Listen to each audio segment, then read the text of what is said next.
शाह के ऑफिस के बाहर और आज यहाँ पर हो रही है ईद मिलन के डिनर का एहतमाम और यहाँ पे मौजूद है मुख्तलिफ बिल्डर्स जो यहाँ पे ईद की खुशियों को दोबारा करने के लिए मौजूद है। तो आइए हमारे साथ जुड़े रहिए, हम आपको मजीद चीजें दिखाते हैं।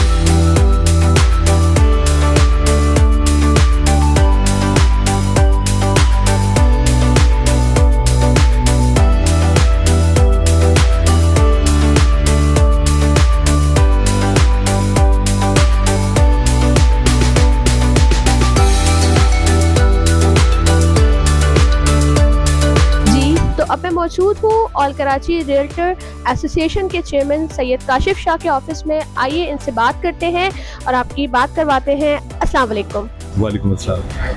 सर, आज का जो ये प्रोग्राम रखा गया इसके हवाले से थोड़ा सा आप बताइएगा कि किस सिलसिले में प्रोग्राम रखा गया।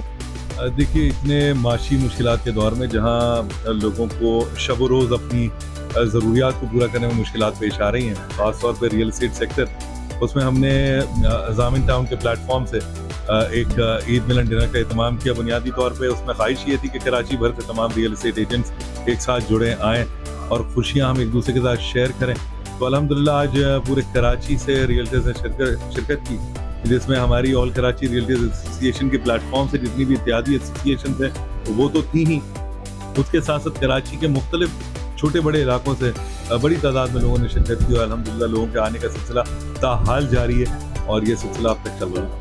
बिल्कुल, सर ने बताया कि ईद मिलन का एहतमाम किया गया और काफ़ी यहाँ पे बिल्डर्स ने शिरकत की और आम आवाम ने भी शिरकत की और प्रोग्राम को सराहा। तो सर, मैं आपसे जानना चाहूँगी कि आजकल आप प्रॉपर्टी के काम को किस तरह देख रहे हैं। देखिए, सिर्फ आजकल की बात नहीं है, ये 2016 के बाद से रियल एस्टेट के साथ जिस तरह से सलूक किया गया वो महसूस ऐसा होता है कि हमारे अकाबरीन रियल एस्टेट और रियल एस्टेट से जनरेट होने वाली इनकम को या तो वो समझने से कासिर हैं या शायद उनका एजेंडा इस वक्त पाकिस्तान की फलाह और पाकिस्तान की बका नहीं। हम जब दुनिया जहां में नज़र डालते हैं तो रियल एस्टेट एक ऐसा सेक्टर है जहां पे इकॉनमीज़ को बेहतर बनाने के लिए मुख्तलिफ नेशंस लोगों को पुल करती हैं अपनी जानिब, वो उनको बाकायदा तौर पर इन्वेस्टमेंट करने पर मुख्तलिफ मराहत से नवाजती हैं जिसमें उनको सिटीजनशिप तक ऑफर की जाती है। लेकिन पाकिस्तान में अनफॉर्चुनेटली जहाँ इतनी बड़ी आबादी मौजूद है,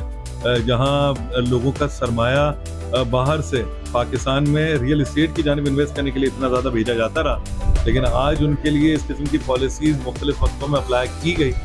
कि वो मुश्किलात का शिकार है। आज तो हालत यह है कि टैक्सेस तो बिल्कुल अलग बात है, टैक्सेस के अलावा इतने कुछ काम यहाँ पे हो रहे हैं जिसमें हमने देखा कि हुकूमत की जानिब से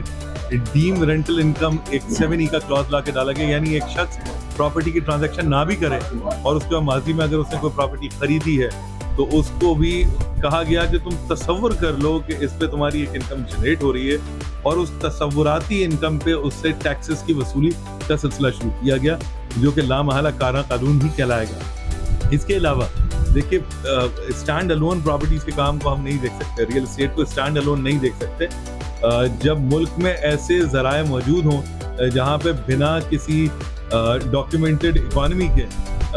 लोग बआसानी सुबह से शाम तक कमा सके, जैसे फॉरेक्स की ट्रेडिंग भी, जैसे गोल्ड की ट्रेडिंग भी, जिसमें इर्रेगुलर बहुत सारी ग्रे मार्केट्स हैं जिसके अंदर पैसों की ट्रेडिंग होती है। तो वो इन्वेस्टर कभी भी रेगुलराइज मार्केट में या यूँ कहिए जो कदरे रेगुलराइज मार्केट हो वहाँ पे पैसा नहीं डालता। तो ये तमाम वो अवामिल हैं जिसकी वजह से आज रियल एस्टेट सेक्टर जो है वो ताब का शिकार है। बिल्कुल सर, पहले तो मेरे सवाल का पहले से जवाब दीजिए, लेकिन सर मेरा अगला सवाल यही है आपसे कि हुकूमत की जानिब से जो प्रॉपर्टी पर टैक्सेस लगाए जा रहे हैं तो इसको प्रॉपर्टी की सनत पे इसका क्या असर हो रहा है और क्या नुकसानात हो रहे हैं। देखिए, नेचुरली जब आप टैक्सेस इस नौयत के लगाएंगे जहाँ इन्वेस्टर्स के लिए कुछ नहीं रहेगा तो इन्वेस्टर्स लामहला उस तरफ इन्वेस्टमेंट से नहीं लेकर आते, और जब किसी सेक्टर के अंदर इन्वेस्टमेंट से ना आए तो वहाँ मौजूद जो ऑलरेडी स्टेक होल्डर्स होते हैं वो अपना सरमाया पुल आउट करना शुरू करते हैं और वो एक तरफ से दूसरी जानिब मूव करना शुरू करते हैं। उससे दो बुरे असरात होते हैं। एक तो आम तौर पे हमारे यहाँ अगर देखा जाए तो हमारे यहाँ ना इंडस्ट्रीज़ के लिए वो फैसिलिटीज़ अवेलेबल हैं, ना वो रिसोर्सेज अवेलेबल हैं कि पाकिस्तान से प्रॉपर्टी में अगर लोग पैसा पुल आउट कर रहे हैं तो इंडस्ट्रीज़ की जानिब ले जाए। होता है ये पैसा पुल आउट होता है तो प्रॉपर्टीज़ के रेट नीचे आते हैं, साथ साथ ये जो पैसा पुल आउट होता है ये मुल्क से बाहर चला जाता है, जिसके बड़े आसान तरीके का लोगों के वहाँ मौजूद है। ओवरऑल हमें ये देखना चाहिए कि किसी एक सेक्टर जो कि अगर इनकम जनरेटिंग सेक्टर है तो उसके साथ साथ कौन कौन से ऐसे सेगमेंट्स एसोसिएटेड हैं जो कि एक पर्टिकुलर काम करने की वजह से मुतासर होंगे। प्रॉपर्टी स्टैंड अलोन सिर्फ रेट्स का गेम नहीं है, बल्कि प्रॉपर्टी पाकिस्तान में हर शख्स की ज़रूरत है। इस वक्त सालाना 10 लाख से ज़ायद घरों की रिक्वायरमेंट पैदा होती है, जिसमें आप जब बनाने के लिए उस घर को जाते हैं तो आपको सीमेंट भी चाहिए, सरिया भी चाहिए, इन तमाम चीज़ों को बनाने के लिए मजदूर भी चाहिए, इन चीज़ों को लगाने के लिए फिर आपको निचले तबके का मजदूर चाहिए। ये वो सेल्फ एम्प्लॉयड लोग हैं जो कि पाकिस्तान के कोने कोने में मौजूद हैं और आज सिर्फ इस तबाहाली की वजह से सब के सब बेरोजगारी के दहाने पे खड़े हैं और ये सब के सब इससे मुतासर हैं।